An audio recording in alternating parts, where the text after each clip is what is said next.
Footage posted to social media Friday, believed to be recorded on the ICE agent's own cell phone, shows the agent's point of view moments before he fatally shot 37-year-old Renee Good. In the video, the vehicle driven by Good appears to move directly toward the agent just before he fires his weapon. President Trump's border czar, Tom Homan, is defending the agent's decision to use deadly force. I truly believe this officer, in his mind, thought his life was in danger, which allows him to use lethal force. Department of Homeland Security Secretary Kristi Noem standing firmly behind the agent as well. He worked to make sure that he could save his own life and those around him. But on CNN, Jake Tapper pressed Noem over whether the video actually supports that characterization. Your description, they were attempting to push out their vehicle and a woman attacked them and those surrounding them and attempted to run them over and ram them with their vehicle, is not what we see on the videotape, and it's not. It absolutely is the facts of what happened on the ground that day. Minneapolis's Democratic Mayor Jacob Frey also doesn't believe the cell phone video shows the agent was in danger of being run over by the vehicle. There is deep mistrust because so many of the things that we are hearing are not true. For instance, did the ICE agent get run over? Guys, the answer is no. It didn't happen. Democratic Congresswoman Ilhan Omar, who represents Minneapolis and is under fire from conservatives for calling ICE's tactics, quote, state violence, continued criticizing the federal response. What they are doing is creating confusion, chaos, trying to intimidate people from being able to exercise their regular, normal activities. The investigation will also analyze the moments leading up to the deadly encounter. DHS releasing new video on Saturday that appears to show Good repeatedly honking her horn and what's being described as dancing in her car while blocking the road in the minutes before. Border czar Homan said there's plenty of other videos for law enforcement to continue sifting through regarding this case. I'm Kayla Gaskins reporting. Capital, this is the National News Desk, America's News Now. Good evening and thank you for joining us on your Friday. I'm Dee Dee Gatton. As we come on the air, protests continue across the nation tonight, and we are learning more about what led up to the shooting by an ICE agent that killed a woman in Minneapolis earlier this week. We start with team coverage. Kayla Gaskins breaks down details behind the victim's activism and the questions surrounding the use of deadly force. But first, Ryan Smith starts us off at the live desk with that brand new video, Ryan, of that deadly shooting from the involved officer's perspective. What are you learning? Yeah, here anti-ICE demonstrations, they are continuing tonight, like this one here across the country. In fact, advocacy groups now say more than 1,000 are scheduled for this weekend and tonight. That new cell phone video shows a different angle of the moments leading up to the shooting. DHS now says it confirms Officer Jonathan Ross acted in self-defense.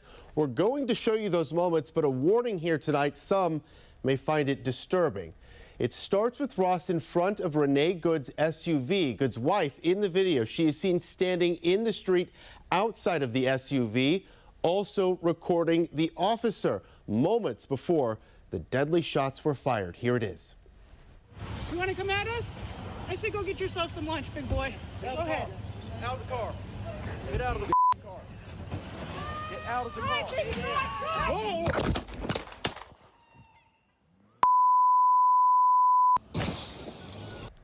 Now, in response to the federal investigators taking over the investigation, claiming they have sole jurisdiction, the county prosecutor just today said she is now asking the public to share evidence with her office directly.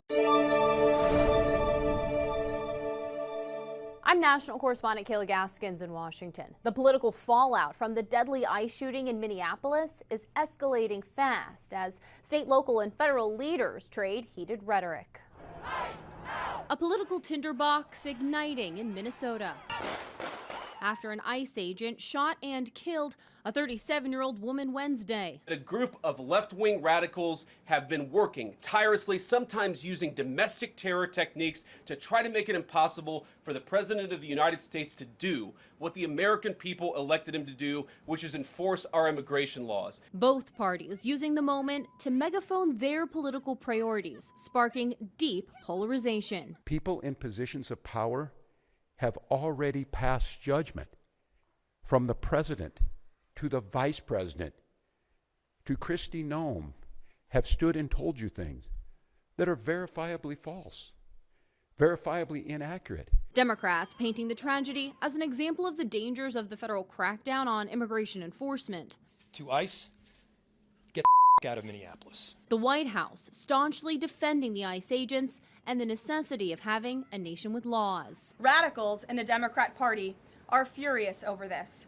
They don't want our border secured or criminal illegal aliens being removed. Tensions surrounding the increased presence of federal agents in Minneapolis have simmered for weeks. We've dreaded this moment since the early stages of this ICE presence in Minneapolis. Not only is this a concern that we've had internally, we've been talking about it. Republicans argue this type of rhetoric created the atmosphere that led to the death of the woman in Minneapolis. It's a tragedy of the making of the far left. They have radicalized a very small segment of the population, taught them that ICE agents are engaging in wide-scale violation of people's rights. Some Democrats on Capitol Hill are calling to defund ICE, echoing the unpopular calls to defund the police after the murder of George Floyd in 2020, which coincidentally took place less than a mile away from Wednesday's shooting. In Washington, I'm Kayla Gaskins. Following the deadly shooting of a Minnesota woman after the Department of Homeland Security says she tried to run over a federal law enforcement officer. Video of that incident shows agents surrounding a car that was blocking their vehicles in Minneapolis. Investigators say the driver began accelerating toward agents before shots were fired. ICE agents repeatedly ordered her to get out of the car and to stop obstructing law enforcement, but she refused to obey their commands. She then proceeded to weaponize her vehicle, and she attempted to run a law enforcement officer over. This appears as an attempt to kill or to cause bodily harm to agents, an act of domestic terrorism. And thank you for joining us. I'm Jan Jeffcoat. It is Thursday, January 8th, and this morning the incident in Minneapolis raising concerns also about the safety of federal agents conducting immigration enforcement operations across the country. We want to get right to Mark Boyle at the live desk. And, you know, Mark, agents certainly have faced this massive rise in threats and assaults over the past year. So what are you learning specifically this morning about this investigation? Well, right now, the investigation is still in the early stages. We know ICE, the operation there in Minneapolis, Minnesota, Jan, still ongoing. A live look over Minneapolis here behind me this morning. DHS calling the incident there yesterday an act of domestic terrorism. I want to show you some brand new video. We just got this in. This is a different surveillance camera. This is the car in question, of course, and we're going to run this through, and you're going to see from the head-on angle, and we wanted to freeze it, you see the ICE officer right in front. So that's the best vantage point, really. The woman fatally shot, now identified as 37-year-old Renee Good. Several different videos have come in to show what led up to this, and certainly causes a lot of different questions this morning, both before and after shooting. The videos have come in showing what happened.